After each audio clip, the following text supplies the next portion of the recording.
There are three mistakes that I see a lot of sales reps do. And no, it's not that you talk too much. It's not that you're selling the product versus the benefit. It's not that. There are three that I believe are the most impactful that will differentiate you from typical sales reps that focus on the product and the cliche kind of surface level things. Where, yeah, you're making some sales, but you're not really making some good sales. So let's get straight into it. The first one is matching the words, but not the energy. Let me explain. There's this thing called mirroring and labeling. Now, there's mirroring in terms of saying the actual words, which basically I've learned this from the book Never Split the Difference, where they tell you something and you just reflect that back to them. So if they say, "Oh, I've been struggling, I've been overwhelmed, dealing with a lot of things, and I'm just trying to find something that's going to help me achieve XYZ." Then you go back and say, "Oh, it seems like you're being overwhelmed and you've been focusing on different things, trying to figure it out, and you really just need something that's going to get you go into the right direction so you can achieve XYZ." Is that accurate?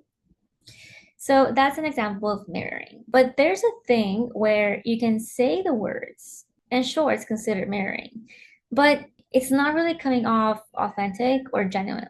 So the mistake that I see a lot of reps doing is that if they do mirror, or even if they're not mirroring, just talking to them, they're not matching the energy. They're matching the words, they know what to say, but I'm sure you've heard it before. It's not what you say, it's how you say it. So that's the first mistake where the solution to that is to really get curious. Okay, think about it like, I don't want to say like you're with a friend because you want to be seen as an authority still, but showing them that you care, showing them that you're genuinely interested and curious into what they're saying. And not only what they're saying, because again, we want to not just say the things, you want to give the energy. You're matching them, how they're saying things and why they're saying what they're saying. What is the feeling behind what they're saying? What is the identity behind what they're saying? If someone's telling you that they're feeling overwhelmed, there's a lot of things going on, you're not just listening to the fact that they're handling a lot of things or trying to handle a lot of things. You're looking at the person that has goals, that has a vision, but they feel helpless. They feel overwhelmed. They feel like they're not someone good enough to figure it out. They're not someone that they can trust. They're not someone that believes in themselves, in their abilities. That's what you want to look at. Why are they saying what they're saying? Who are they being when they say the things that they say? And connect to that. You don't have to empathize, you don't have to feel it, but you can see it and you can hold space for that.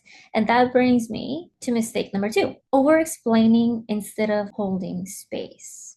So there has been research where that analyzed hundreds and thousands of conversations and sales calls. And the agents that talked the least made the most sales. And the agents that talked the most made the less sales. So depending if this is zero and this is 100, or let's just zero and this is 100, and this is backwards. Zero is the amount of someone talking versus not talking. The more they talked, the less sales they made, and the less they talked, the more sales they made. Why is that?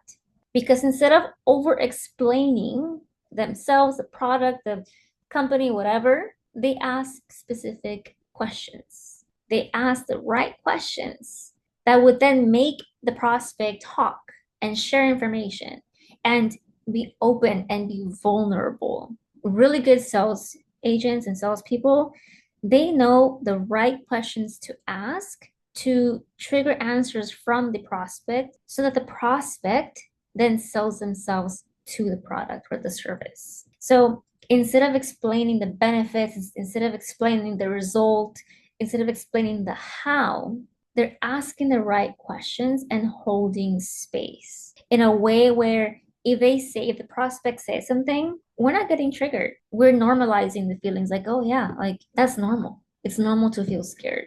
That if they're saying they feel overwhelmed, if they say that they don't believe themselves, we can ask the right questions to reframe their belief in themselves and hold that space to where the person is having their own inner transformation. At the end of the day, sales is about transformation.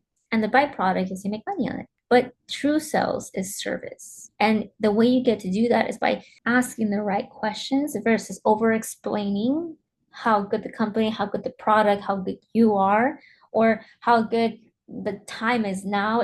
All those things. Like the less you explain and the more you ask, I promise you, the more sales you're gonna make.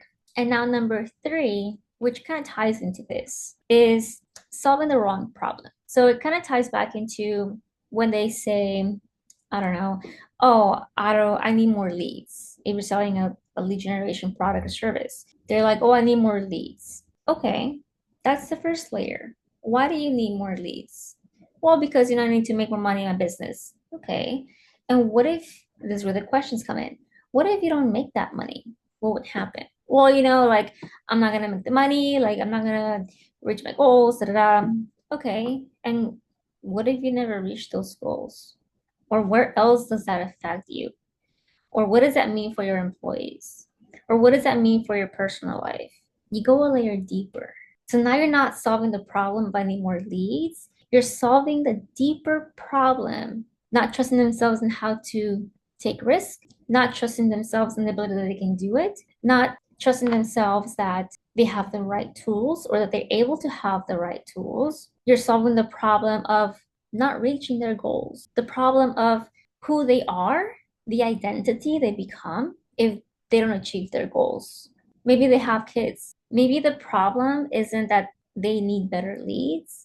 Maybe the problem is that if this man doesn't achieve their goals, they're not going to be the father that they want to be. They're not going to be the example they want to be to their kids. Or they're not going to be a provider that he wants to be for his wife. Or vice versa. Maybe it's a woman. Maybe they want that independence. Maybe they yearn to be able to provide and nurture people and protect people, whether it be their clients, their employees, their family, whatever it may be. So the third mistake, again, is not solving the right problem, solving the surface problem instead of solving the deeper identity, belief, emotional problem. So the way to do that, I'll close it up with this.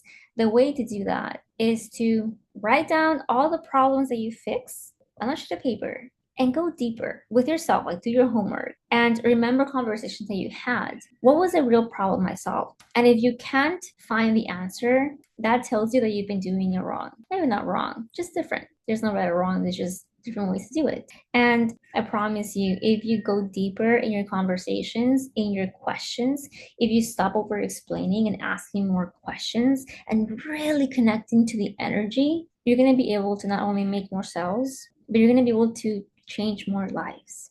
And not only change more lives, but change generations. Because whatever that person buys is not only going to affect themselves or their immediate family, but the trajectory of their lives. Of course, it depends on the service or product you're selling.